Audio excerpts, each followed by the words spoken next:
Good morning, guys. How are we all doing? I am Dan from Trading with Flu. Hope you guys are all well and in better health than I am currently in.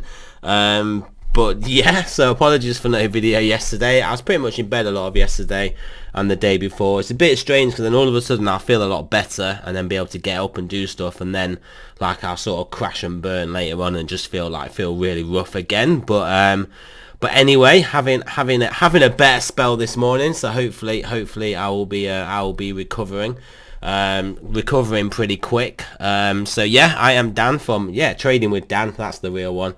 But yeah, so we shall go straight over to those Bitcoin 4-hour chart. So yeah, we drew this downward sloping trend line in it was a couple of days now. Was pretty much governing our highs, and obviously as soon as we closed, well, not obviously, but as soon as we closed the 4-hour candle above it, that was the point at which we saw an acceleration to the upside in true TA fashion, in just how charts work. So yeah, and also pretty much getting supported at this support level. So obviously we're quite bullish price action here.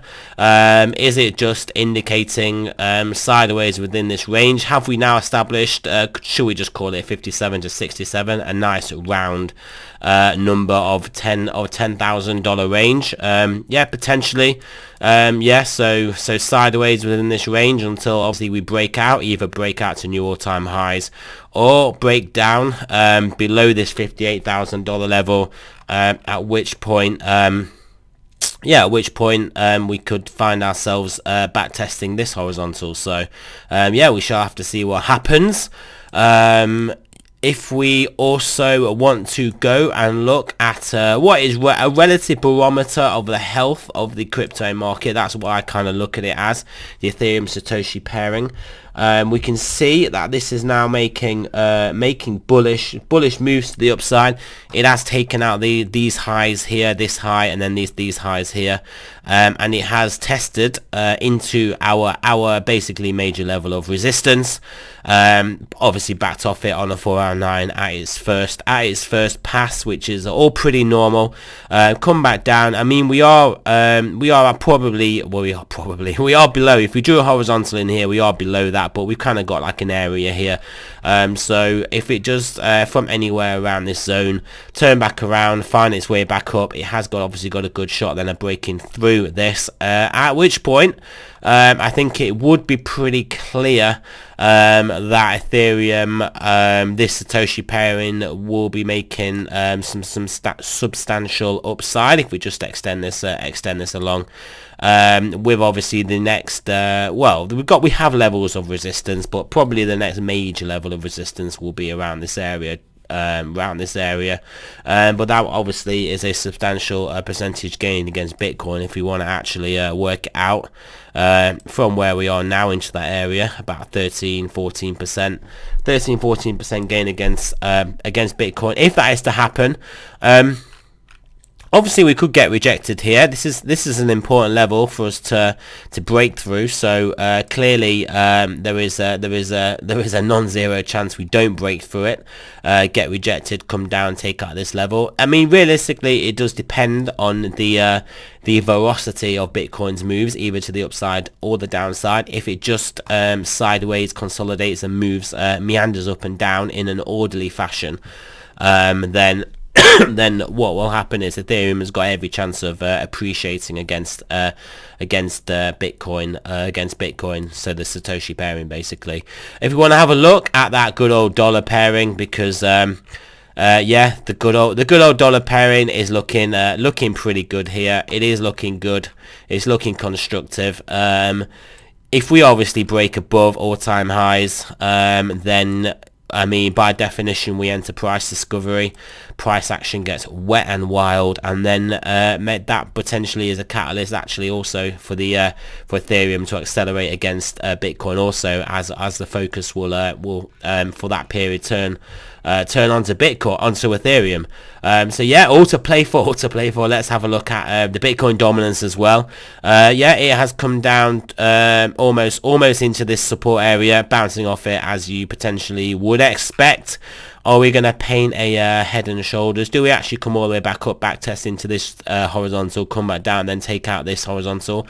It would look aesthetically pleasing in a charting fashion, actually similar to kind of what we saw going on here. It would look like a reasonable topping formation, and then yeah, we play some downside, and we all get super rich from altcoins. That could be what is playing out here. If we want to have a look at those silver markets, silver having a nice move up, but as you can see, it's got a lot of work to do. I will say if we look at gold as well, if it wants to load, is it going to load? If we look at gold as well, making a beeline to the upside, but has got so much work to do, and we do know this is the favorite market for central banks to manipulate. They do struggle with Bitcoin so much, and Bitcoin is such a wild animal in its own right. That to a certain extent, it has high vol anyway to deter lots of people anyway, but I mean that is obviously people are becoming increasingly less deterred as that volatility seems to in the long run clearly play out to the upside. But yeah, if we want to, anything else we want to look at on here whilst we are here? Yes, stock futures. These are stock futures this morning. So this is not the cash market, but the futures market looking good. We did have intraday highs, didn't close on highs, but I mean we know what's happening here. We all know the Ludwig von Mises crack up boom. We all know basically. The Fed, do not let anybody convince you or anything that the Fed has any ability to tighten basically, well, anything to tighten. That's it. That's the word. They can't realistically raise rates. They can't realistically taper. All they can do is basically keep printing, keep lying about inflation, to basically inflate the debt away. I was watching a very interesting podcast actually, by a guy that I don't especially rate too much, but just what talking generally was quite interesting. But Luke Groman anyway, and he was basically explaining it pretty clear how basically the tax receipts and then the government outgoings are not, basically the tax receipts won't cover the government outgoings, so the government basically needs the Fed to monetize the spending. Otherwise they won't be able to basically pay for stuff, and obviously that is going to happen. That the government is just not going to not pay what it needs to pay. So ultimately the dollar is going to have to be devalued, and then once the dollar is devalued, they will then they can start to increase rates and change things. But there was a long way to go before they can do that. There's a long way to go before they inflated the debt away enough for tax receipts to basically their outgoings to be like, say, 70% of tax receipts. So it's just an impossibility. It's just raising rates and tightening. It literally is an impossibility. The Fed at this point is irrelevant. Irrelevant so far as the fact they got nothing. They got no levers to pull on, no more. They used to talk about that, how the Fed, I don't know if you go back in the day, they used to always say like the Fed has levers. It has levers. It can't touch its levers now. It can't touch its levers. It can't do anything. So basically, what this means is the dollar is going down, Bitcoin is going up, stock markets are going up, house prices are going up, prices of everything are going up. Inflation inflation is running hot, and it's going to run hotter and higher, and they're going to lie about it. Yeah, it is going to be a tough time for the bottom rungs of society, because clearly anybody in higher levels, anyone with assets, is obviously going to see asset appreciation to a value higher than the increase in their outgoings, in their just day-to-day outgoings, and that clearly is basically puts them in the net positive position. When you don't own assets and the price of everything you're spending, you have to spend just to live, goes up, and you're not offset by an increase in the assets, because obviously the price of everything going up, then you basically suffer, and that is the scenario. I mean, some people might think it's done by design, but it's not. Like, I personally, as much as a inverted commas conspiracy theorist you guys might think I am, I actually just think they don't have a choice but to do that. When you live in a Ponzi scheme system, you are limited with what you can actually do, and ultimately what you do isn't really going to be beneficial or work for most people, other than the people at the top of the pyramid. I mean, that's how Ponzi schemes work. So yeah, I actually personally think, like, they know the Fed knows it is wholly, singly, and completely responsible for the increase in wealth inequality, and they are literally going to accelerate that wealth inequality massively as they J-hook into just the crazy stuff they do. And then it's just going to be an acceleration of wealth inequality. But what can they do? Either they do that or they don't do that, and the system blows up, and they no longer be in control. People start pointing fingers, and the guillotines come out, and revolts happen. And don't forget, the Fed, America, the US has a heavily armed population. So there you go. And I don't think robotics are advanced enough for the elites at the moment, for the elites to have a completely obedient robotic army, like RoboCop, basically, to fight against the population. They actually would need real people who would decide, you know what, you guys are the bad guys, and we ain't fighting for you.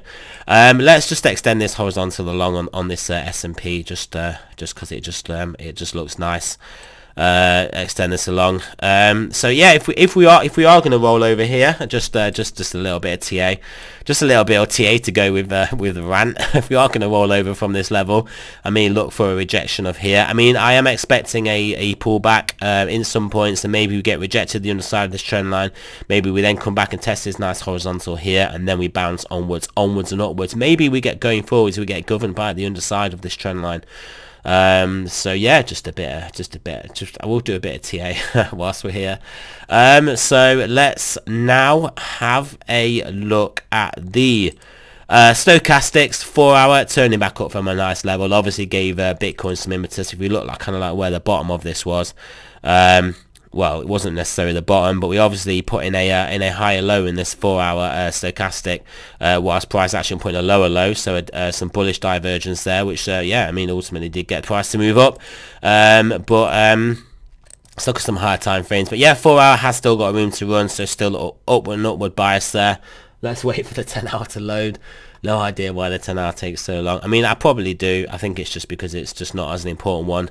Anyway, 10 hour turning up from a very low level, so absolutely all the way to run.